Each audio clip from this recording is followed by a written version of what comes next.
Businesses are cutting costs by cancelling insurance policies. The number of businesses classified as in significant distress is at an all-time high, and calls for a replacement for the bounce back scheme in 2021 for those businesses locked out. All of this in this week's Business Finance Bulletin.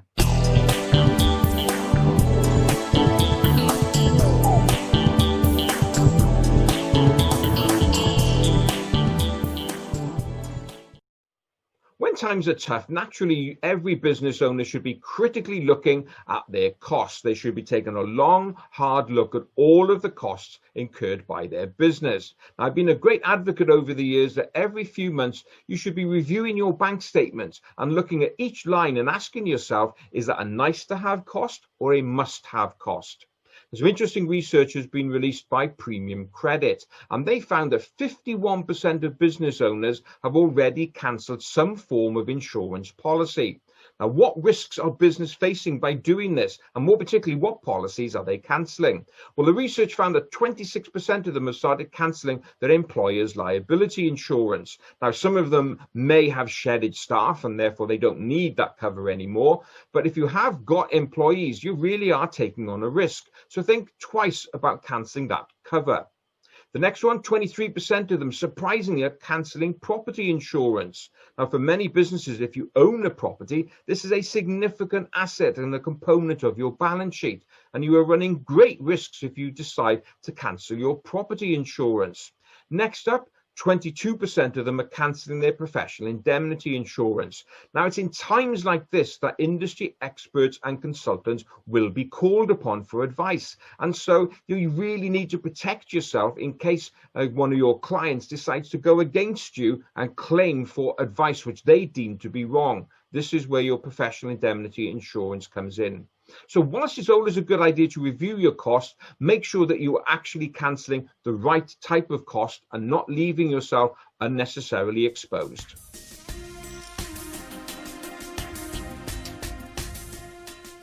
I don't have to tell you that there are many businesses suffering in certain sectors at the moment, and this has been borne out by the latest red flag alert report issued by Begbies Traynor, the insolvency practitioner. This report, which has been going since 2014, has revealed that those businesses they classify as in significant distress is now at an all-time high since they've started doing this series of reports.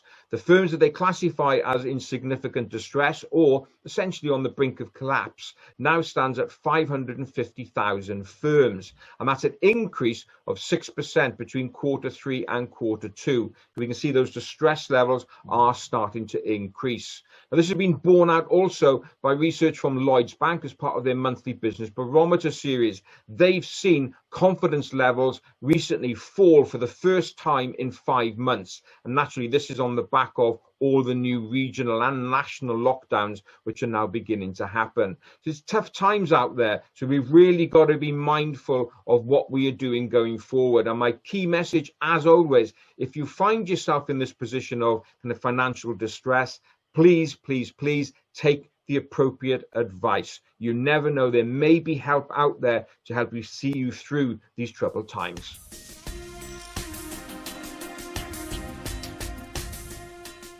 As I record this bulletin, we're fast approaching the deadline for the closure of the bounce back loan scheme as of the 30th of November. And already groups are starting to think ahead. What comes next in terms of government support and access to finance? Well, an all-party parliamentary group for fair business banking has already started calling out for a replacement.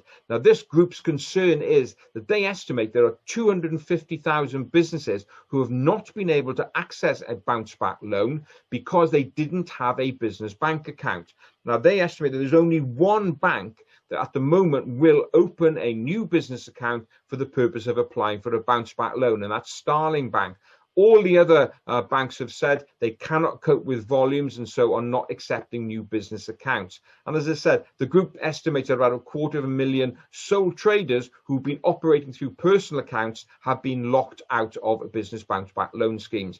Now, of course, I think there is merit in this. Why should a business that kind of not rightly has been trading through a personal account, why should they be locked out? So it'll be interesting to see whether the government listens to this appeal. However, let's hope that whatever replacement schemes come into play are not going to encourage businesses to take on any more debt. I think we've already hit a level of unsustainable debt. And as I've mentioned in previous bulletins, 2021 is going to be a tough year for businesses when repayments start for the bounce back loans and CBILS. So please, let's hope that businesses are not encouraged to take on unsustainable debt where they're going to struggle to pay. It may not be the right thing for you or your business. Well, that's it for another bulletin. As ever, I hope you enjoyed watching it. And if you did, please don't forget to give it a like and a share. So that's it. Look forward to being with you next time. In the meantime, have a great, successful and safe week.